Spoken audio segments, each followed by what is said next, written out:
Evolution and devolution. दोस्तों, पहले भाग में हमने बात की थी एवोल्यूशन के बारे में, यानी कि इस धरती पे मानव जीवन की उत्पत्ति कैसे हुई, या जीवन कैसे शुरू हुआ। और इस भाग में हम बात करने वाले हैं डेवोल्यूशन की। कहते हैं जिस चीज़ की शुरुआत होती है, जिस चीज़ का जन्म होता है, उसका अंत भी ज़रूर होता है। तो क्या ये धरती भी ख़त्म हो जाएगी? क्या मानव जीवन का भी पूरी तरह अंत हो जाएगा? आइए इस भाग में हम जानते हैं इसके बारे में। इस दुनिया के अंत को अलग अलग नाम दिए गए हैं, जैसे कि डूम्सडे, क़यामत की रात, महाप्रलय। आइए जानते हैं कि दुनिया के विभिन्न भागों में साइंसदानों ने, साहित्यकारों ने, इतिहासकारों ने और धर्मों ने इस बारे में क्या कहा है। आइए पहले जानते हैं साइंस, जो कि तथ्यों पे चलती है, उसका इसके बारे में क्या कहना है।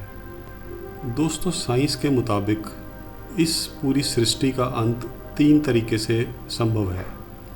एक है इसकी नेचुरल डेथ, दूसरा है कोई एक्सीडेंट, और तीसरा है अगर मानव खुद कोई ऐसी चीज़ कर दे जिससे इसका अंत हो सकता है। पहली चीज़ है इसकी प्राकृतिक मृत्यु।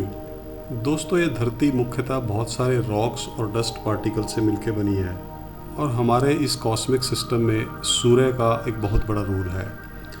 इस सूर्य में हाइड्रोजन एंड हीलियम 2 गैसेस हैं जो फ्यूल की तरह उसमें लगातार जलती रहती हैं। इस प्रक्रिया में ये गैसेस की मात्रा धीरे धीरे कम हो रही है। ये कहा जाता है कि लगभग 5.5 बिलियन ईयर्स में ये हीलियम एंड हाइड्रोजन समाप्त हो जाएंगी। तो एक तरह से सूर्य का ईंधन समाप्त हो जाएगा, और वो इस प्रक्रिया के बाद फैलने लगेगा और बहुत सारी हीट प्रोड्यूस करेगा, जिससे टेम्परेचर इतना बढ़ जाएगा कि सब समुद्र का पानी सूख जाएगा। तो जिससे अत्यधिक हीट बढ़ने के कारण मानव की मृत्यु हो जाएगी और इस धरती का नाश हो जाएगा। दूसरा तरीका है कि अगर कोई दूसरा ग्रह पृथ्वी से टकरा जाए, या हमारे सौर मंडल में जो विभिन्न प्रकार के मीटियोर्स यानी कि उनका पिंड तेज़ी से टकरा जाए, तो भी उस एक्सीडेंट से ये पृथ्वी नष्ट हो सकती है और मानव जीवन का अंत हो सकता है। तीसरा तरीका है कि मानव ने खुद ही जगह जगह न्यूक्लियर वेपन्स इकट्ठे किए हुए हैं, उसके विस्फोट से भी ये धरती नष्ट हो सकती है। दोस्तों, आइए इसके बारे में की गई भविष्यवाणियों के बारे में भी जान लेते हैं। एक इटालियन दार्शनिक लियोनार्डो दा विंसी के मुताबिक सन 4006 में ये पृथ्वी पूरी तरह ख़त्म हो जाएगी। उनके मुताबिक ये प्रक्रिया मार्च के महीने में शुरू होगी, जो कि भयंकर बाढ़ के रूप में शुरुआत होगी, और नवंबर महीने के आते आते ये पूरी तरह नष्ट हो जाएगी। बल्गारिया के बाबा वांगा भी काफ़ी मशहूर हुए हैं ऐसी भविष्यवाणियाँ करने में। उनके मुताबिक इस पृथ्वी का अंत सन 5079 में हो जाएगा। बाबा वांगा के मुताबिक ये अंत एक बहुत ही भयंकर सुनामी से होगा, लेकिन इस अंत से 100 साल पहले मनुष्य आर्टिफिशियल सन बना चुका होगा, और उससे 200 साल पहले एलियंस के साथ मुलाकात कर चुका होगा, और सन 3005 में मंगल ग्रह के ऊपर एक बहुत बड़ा युद्ध हो चुका होगा। इसी तरह दोस्तों, यूनिवर्सिटी ऑफ कैम्ब्रिज में एक स्टीफन हॉकिंग्स रहे हैं, जो कि वहाँ डायरेक्टर रहे हैं थ्योरेटिकल कॉस्मोलॉजी सेंटर में। उनकी भविष्यवाणी के मुताबिक इंसान के पास 1000 साल बचे हैं इस ग्रह को बचाने के लिए, क्योंकि इस प्लेनेट के ऊपर ग्लोबल वार्मिंग, न्यूक्लियर थ्रेट्स बढ़ने के कारण ये ग्रह पहले ही बहुत वीक हो चुका है। अगर इंसान अगले 1000 साल में दूसरे ग्रह पे जीवन स्थापित कर लेता है, तो मानव जीवन का बचाव हो सकता है। ऐसे ही दोस्तों, कुछ बहुत बड़ी बड़ी भविष्यवाणियाँ जिनमें दावे बहुत किए गए थे लेकिन वो सही साबित नहीं हुई, उनका भी जिक्र करना यहाँ बहुत ज़रूरी है। जैसे कि एंड टाइम प्रोफेसीज के हिसाब से 29 जुलाई 2016 को ये ग्रह का अंत हो जाना था, मानव जाति का अंत हो जाना था। उनके मुताबिक धरती के मैग्नेटिक पोल्स आपस में रिवर्स हो जाने थे और उल्का पिंडों ने धरती के साथ टकरा जाना था। लेकिन 2016 में ऐसा कुछ नहीं हुआ और ये भविष्यवाणी गलत साबित हुई।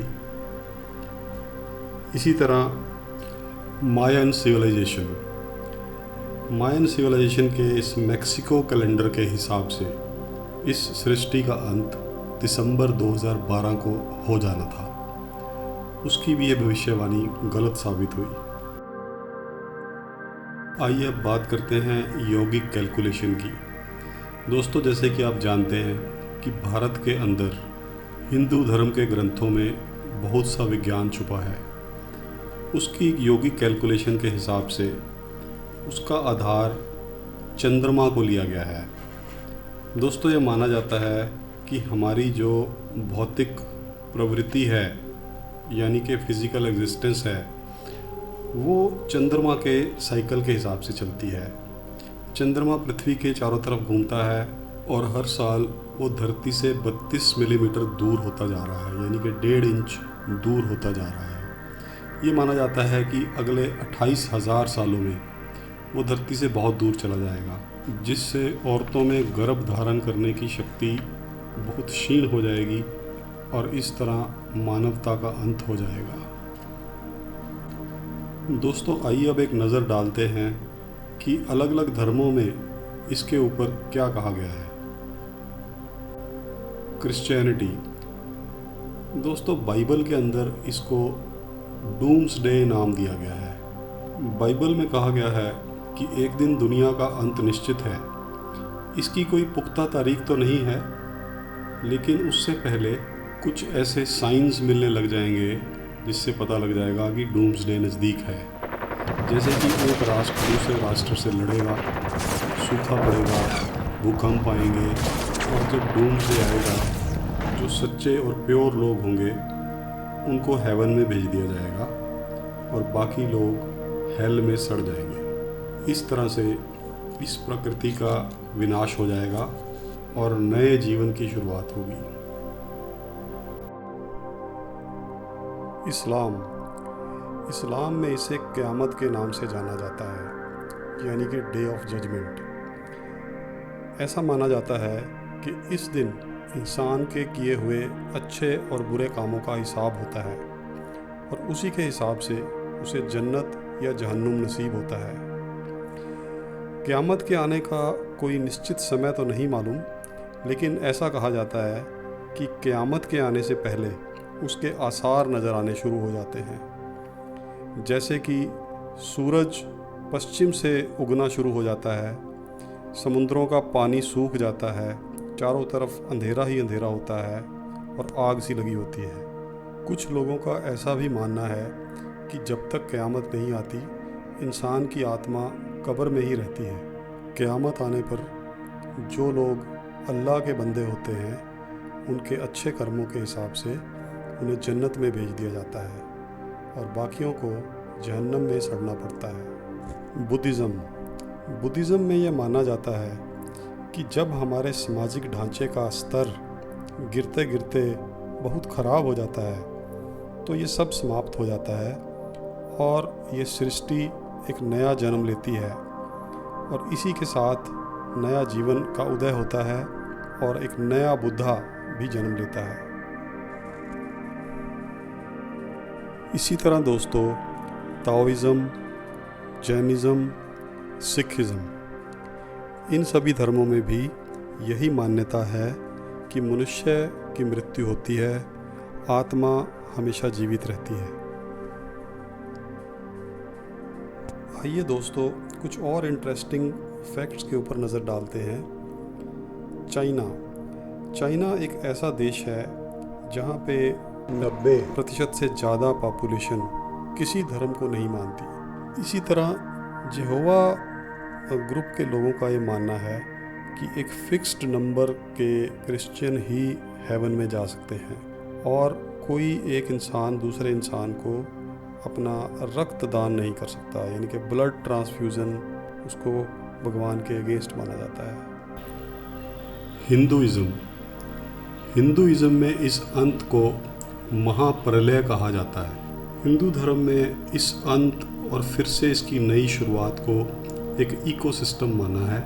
इस सृष्टि के बैलेंस को ब्रह्मा विष्णु महेश चलाते हैं। जैसे कि हमने पिछले भाग में भी जाना था कि एक महायुग को 4 युगों में बांटा जाता है, सतयुग, त्रेता युग, द्वापर युग, कलयुग।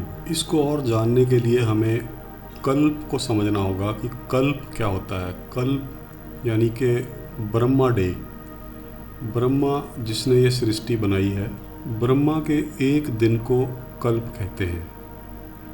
एक दिन और एक रात को 2 कल्प कहते हैं।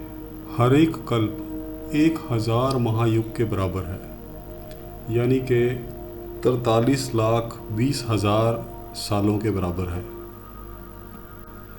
ये कहा जाता है कि ब्रह्मा का एक दिन समाप्त होने के बाद प्रलय आती है, जिसमें 3 लोक यानी कि भूलोक, भूवरलोक और स्वर्लोक और 7 नीचे के पाताल लोक यानी कि under water worlds temporarily dissolve हो जाते हैं प्रलय में। और जब ब्रह्मा का नया दिन शुरू होता है तो ये सबको एक नया जीवन मिलता है। उस समय सारे समुद्र का पानी सूख जाता है और बहुत तेज़ गर्मी से लोग बच नहीं पाते। जो लोग बच जाते हैं वो उससे ऊपर के लोक में चले जाते हैं। इस अंत के बाद एक नई शुरुआत होती है और ये तीनों लोक गहरे पानी से भर जाते हैं। अगली नई क्रिएशन को जन्म देने के लिए भगवान विष्णु आध्यात्मिक विश्राम में एक कल्प के लिए वहाँ रहते हैं और इस तरह एक नए जीवन की शुरुआत फिर से होती है। चारों युगों में आखिरी युग कलयुग को बताया गया है और अभी कलयुग चल रहा है। इस कलयुग के अंत में कल्कि का अवतार होगा और उसके बाद इस महायुग की समाप्ति होगी। सो दोस्तों, इस भाग में हमने जाना कि साइंस हो या धर्म हो, उनके अनुसार मानव जाति का और इस सृष्टि का अंत तो संभव है, लेकिन ये अंत नई सृष्टि को जन्म देगा। क्या मृत्यु के बाद दूसरा जन्म होता है? क्या आत्मा होती है? इसके बारे में जानेंगे अगले भाग में। आपको ये टॉपिक कैसा लगा? नीचे सब्सक्राइब बटन को दबा के इस चैनल को सब्सक्राइब कर लें और बेल आइकन भी दबा दें ताकि हम बाकी टॉपिक्स भी आपसे शेयर कर सकें। और यदि आपका भी कोई सुझाव है तो कृपया कमेंट ज़रूर करें।